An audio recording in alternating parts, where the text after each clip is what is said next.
Sananda. Kali ini kita akan membahas materi kelas 12 yaitu listrik arus searah part 1. Bagi yang belum subscribe channel Sananda, silakan di subscribe dulu dan aktifkan tombol lonceng agar mengetahui postingan-postingan Sananda berikutnya. Sebelum membahas tentang listrik arus searah, di sini kita melihat ada kata listrik. Apa itu listrik? Pernahkah kalian membayangkan dalam kehidupan sehari-hari kalau tidak ada listrik di kehidupan kalian? Listrik merupakan kebutuhan pokok kita sehari-hari. Contohnya, menghidupkan lampu kita perlu listrik, menyetrika kita perlu listrik, menghidupkan AC kita perlu listrik, mengecas HP kita perlu listrik, menghidupkan internet juga kita perlu listrik. Semua kehidupan kita tidak jauh dari listrik. Apa itu listrik? Listrik berasal dari bahasa Inggris yaitu electric. Dia berasal dari kata elektron. Sehingga kita sering mendengar ada kata-kata alat elektronik misalnya. Berarti alat yang menggunakan listrik sebagai sumbernya.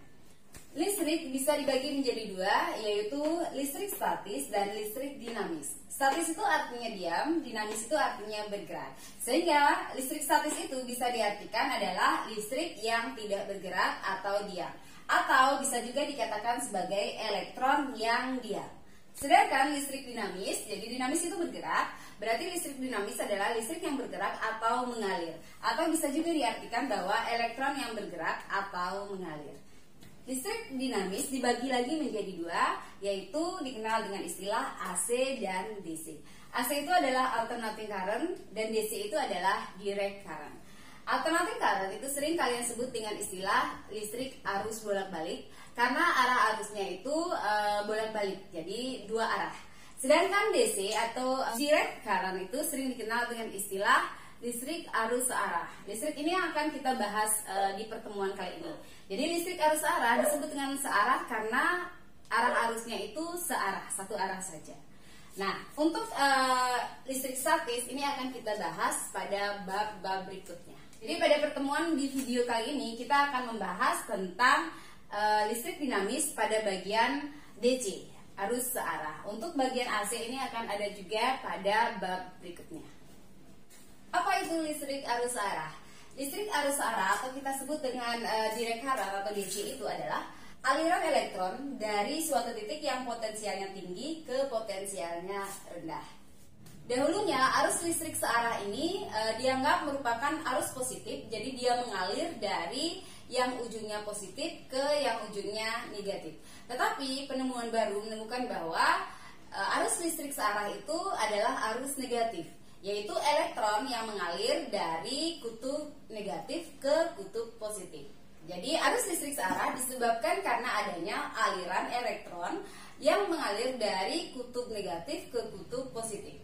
Tetapi berdasarkan perjanjian, arah arus listrik itu berlawanan arah dengan arah elektron. Jadi arah arus listrik, kalau elektron bergerak dari kutub negatif ke kutub positif, tetapi arah arus listrik mengalir dari kutub positif ke kutub negatif, yaitu dari potensial tinggi ke potensial rendah. Sumber arus listrik searah itu biasanya adalah baterai seperti aki dan volta. Kenapa arus bisa mengalir? Arus bisa mengalir itu karena adanya beda potensial dan karena adanya hambatan. Kalau cuma ada beda potensial tetapi tidak ada hambatan, maka tidak akan terjadi arus listrik. Arus listrik terjadi hanya pada rangkaian tertutup. Nah, rangkaian itu kita perkenalkan dulu tentang rangkaian. Rangkaian bisa dibagi menjadi dua, yaitu rangkaian terbuka dan rangkaian tertutup. Rangkaian listrik tadi Ibu bilang ada dua, yaitu rangkaian terbuka dan rangkaian tertutup. Rangkaian terbuka itu adalah rangkaian listrik yang tidak dapat mengalirkan arus listrik karena tidak terhubung dengan tegangan. Kalau kita gambarkan bisa dilihat seperti ini. Suatu rangkaian listrik akan terdiri dari lampu, kemudian terdiri dari sumber tegangan, dalam hal ini adalah baterai dan saklar. Lampu biasanya di sini berfungsi sebagai hambatan atau resistansi atau resistor. Kemudian baterai akan berfungsi sebagai sumber tegangan. Nah, untuk rangkaian terbuka dia tidak terhubung dengan tegangannya, artinya di saklarnya itu dibuka. Sehingga karena saklarnya terbuka, jadi otomatis di sini tidak akan ada arus listrik yang bisa mengalir, sehingga ini lampunya pasti akan mati. Disebut dengan rangkaian terbuka. Rangkaian tertutup adalah rangkaian listrik yang bisa mengalirkan arus listrik karena terhubung dengan sumber tegangan. Jadi kita bisa lihat di sini saat saklarnya itu ditutup, dia akan menjadi rangkaian tertutup sehingga akan ada arus listrik yang mengalir. Ingat, arus listrik itu mengalir dari positif ke negatif ya, tetapi dia disebabkan oleh elektron. Terjadinya arus listrik disebabkan oleh gerakan elektron. Elektron itu bergerak dari kutub negatif ke kutub positif. Itu tolong dibedakan. Jadi kalau Ibu gambarkan, elektron itu mengalir dari kutub negatif ke kutub positif. Jadi ini adalah aliran elektron. Sedangkan arus listrik mengalir dari kutub positif ke kutub negatif. Berarti kalau kita gambarkan seperti ini. Ini adalah aliran arus listrik yang sering nanti disebut dengan istilah I. Karena terhubung dengan sumber tegangan, maka lampunya akan bisa menyala seperti ini. Karena lampu di sini Ibu bilang tadi berfungsi sebagai hambatan atau resistor, maka biasanya rangkaian listrik ini biasa boleh kita gambarkan seperti ini. Lampu itu bisa kita ganti dengan lambang hambatan saja. Jadi hambatan itu biasanya dilambangkan dengan seperti ini. Jadi tinggal ini berarti itu adalah lampu, kemudian saklar biasa, sumber tegangan baterai dalam hal ini. Karena kita tulis di sini positif, ini negatif, berarti bisa kita tulis seperti ini. Jadi yang lebih tinggi itu adalah positif, yang lebih pendek itu adalah negatif. Lampu resistor itu dilambangkan dengan R. Oke, untuk lebih mengetahui apa itu sebenarnya arus listrik, apa itu sebenarnya tegangan atau beda potensial, kita akan membahas besaran-besaran itu. Oke, kita sekarang berkenalan dengan besaran-besaran dalam arus searah. Yang pertama itu adalah kuat arus listrik. Kuat arus listrik inilah yang kita sering sebut tadi dengan arus listrik. Jadi boleh kamu sebut dengan arus listrik saja. Apa itu arus listrik? Arus listrik adalah banyaknya muatan listrik yang mengalir pada suatu mengantar per satuan waktu. Jadi kalau kita tulis secara rumus fisika, kuat arus listrik itu dilambangkan dengan huruf I. Boleh I besar, boleh I kecil. Sama dengan banyaknya muatan listrik. Muatan itu dilambangkan dengan Q. Boleh Q besar atau Q kecil juga, yang mengalir pada suatu penghantar bersatuan waktu, berarti dibagi waktu. Sehingga kuat arus listrik atau arus listrik itu dirumuskan I sama dengan Q per T. Dengan Q itu adalah jumlah muatan. Satuan muatan itu adalah ditulis dengan C. C itu adalah kolom. Jadi ditulis boleh dengan huruf C saja. Kemudian T ini jelas adalah waktu. Satuan waktu adalah sekon. I itu adalah arus listrik. Jadi tulis arus listrik saja. Berarti apa satuan arus listrik? Di sini kita bisa lihat bahwa arus listrik berarti Q satuannya adalah kolom. Waktu satuannya adalah sekon. Berarti arus listrik itu satuannya adalah kolom per sekon. Kolom per sekon inilah yang sering kalian sebut dengan istilah ampere. Ampere atau bisa ditulis dengan A besar. Jadi satuan kuat arus listrik atau arus listrik adalah ampere. Nah, yang kedua di sini kita membahas tentang hukum Ohm. Ibu yakin kalian sudah pernah dapat juga di SMP ya. Jadi hukum Ohm itu bunyinya adalah besarnya arus listrik sebanding dengan potensial listrik atau tegangan dan berbanding terbalik dengan hambatannya. Jadi kalau kita tulis secara rumus, berarti ini bisa kita tulis besarnya arus listrik, berarti I ini adalah sebanding dengan tegangan, berarti I itu sebanding dengan tegangannya dan berbanding terbalik dengan hambatannya. Berbanding terbalik dengan hambatannya yang dilambangkan dengan R. Sehingga hukum Ohm itu rumusnya adalah I sama dengan V per R. Dengan V ini adalah tegangan. Satuan tegangan itu adalah volt.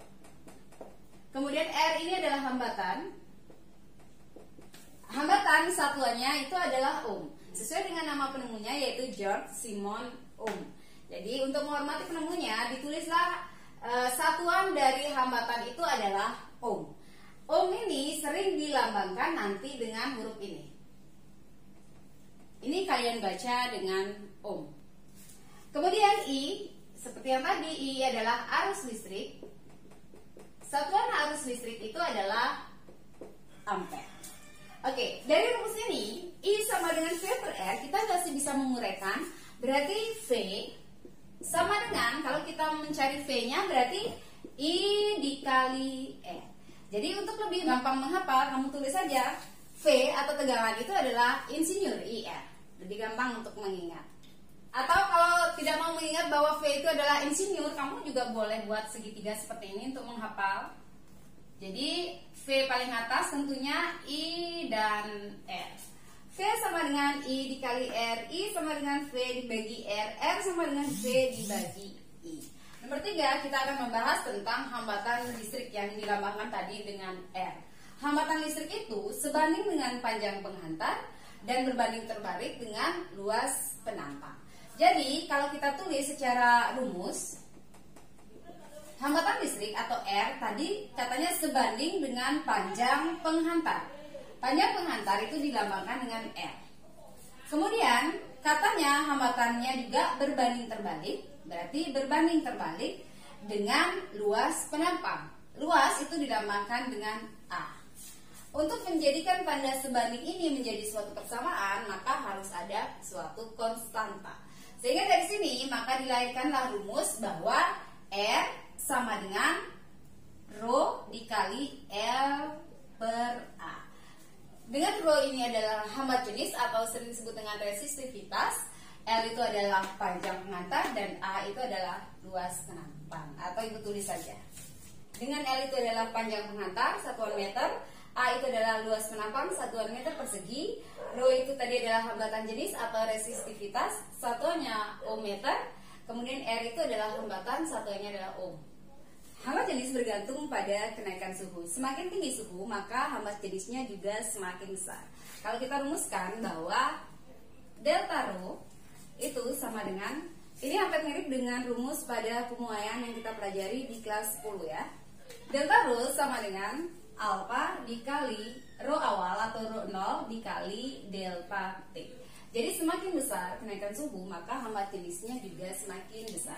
Delta itu adalah perubahan. Berarti kalau ada perubahan hambat jenis, berarti Rho akhir kita sebut dengan istilah Rho T dikurangi Rho awal, Rho 0. Sama dengan alfa dikali Rho 0 dikali delta T. Oke, kita mau mencari rumus Rho T, Rho akhir atau hambat jenis akhir. Sehingga min Rho 0 kita bawa ke kanan akan menjadi alfa kali Rho 0 dikali delta T ditambah Rho 0. Sama-sama ada Rho 0 kita keluarkan sehingga akan menjadi Rho 0 dikali alfa kali delta T ditambah 1. Apa bisa kita tulis bahwa Rho T sama dengan Rho 0 dikali satunya ditaruh di depan ditambah alfa dikali delta T. Jadi ini adalah rumus hambat jenis yang kita cari. Dengan Rho T itu adalah hambatan jenis akhir atau hambatan jenis saat suhunya T gitu ya, satuannya adalah ohm meter. Kemudian Rho 0 adalah hambatan jenis awal, satuannya juga adalah ohm meter. Alfa itu adalah koefisien suhu hambatan, itu satuannya adalah per derajat Celcius. Jadi per derajat Celcius ya. Delta T adalah perubahan suhu, satuannya derajat Celcius. Dari rumus tadi, jadi ibu tulis lagi ke sini bahwa R sama dengan Rho dikali L per A. Kita bisa melihat bahwa antara R hambatan itu berbanding lurus dengan hambatan jenis. Ya, R berbanding lurus dengan hambatan jenis. Sehingga rumus yang tadi yang sudah kita dapatkan yaitu Rho T sama dengan Rho 0 dikali 1 ditambah alfa dikali delta T. Rumus ini bisa kita rubah dengan mengganti Rho-nya dengan R. Sehingga rumus ini akan menjadi RT sama dengan R0 dikali 1 ditambah alfa dikali delta T. Dengan RT ini adalah hambatan akhir. Satuan hambatan itu adalah ohm. Kemudian R0 ini adalah hambatan awal. Satuan hambatan awal juga adalah ohm. Alfa tetap seperti tadi yaitu hambatan jenis dan delta T adalah perubahan suhu. Nah, untuk hambatan, Ibu di video ini Ibu akan bahas sampai di sini. Untuk rangkaian hambatan, rangkaian seri, rangkaian paralel, dan rangkaian gabungan seri paralel akan dibahas di video berikutnya. Contoh soal nomor 1, sebuah baterai memberikan arus setengah ampere. Ibu langsung tulis, diketahui berarti arus atau I sama dengan setengah ampere. kepada sebuah lampu selama 2 menit. Berarti diketahui T itu adalah 2 menit. Kita jadikan sekon, berarti 120 sekon. Banyaknya muatan listrik yang dipindahkan adalah, yang ditanya adalah muatan listriknya berapa.